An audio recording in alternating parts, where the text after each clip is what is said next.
Now, meanwhile, President William Ruto has appealed to the African continent to undertake concerted efforts to win the war on climate change. The head of state, who launched the third regional symposium on greening judiciaries in Africa, emphasized the need for fair international development financing in terms of accessibility, affordability, and also adequacy, so as to help the continent to deal with the climate change burden. 30 Chief Justice and heads of delegation from across the continent of Africa are attending that three-day forum.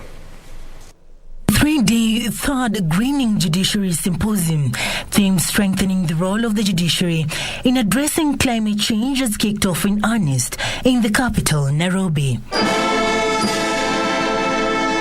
President William Ruto noted institutional reconfigurations and economic resets emanating from this change will install Africa as the world's green economic superpower.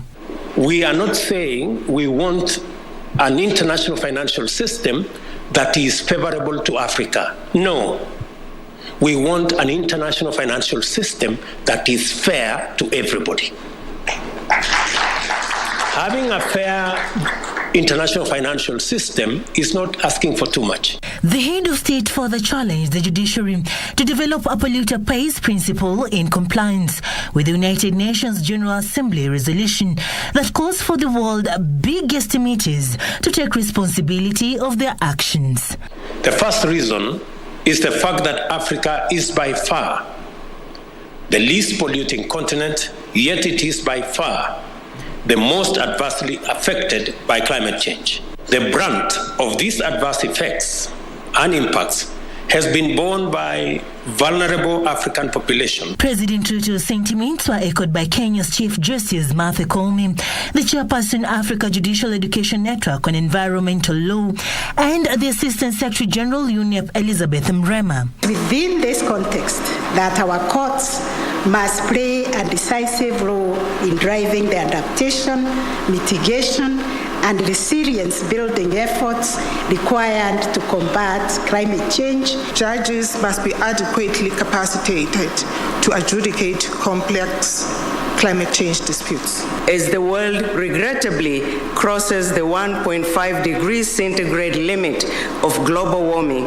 Africa could be approaching catastrophic levels of up to 3 degrees centigrade rise in temperatures. The Speaker of the National Assembly, Moses Wetangula, vowed to ensure legislation on matters climate will be given top priority. Any legislative proposals that comes to Parliament on many matters, but particularly on environment, will be given top priority.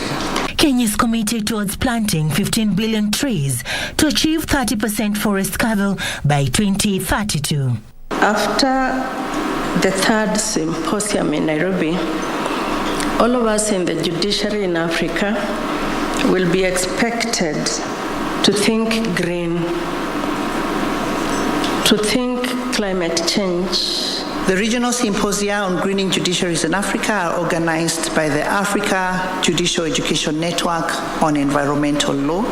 Previously, the Continental Symposium was held in Johannesburg, South Africa, and Maputo, Mozambique. Sarah Nairobi for Prime Edition.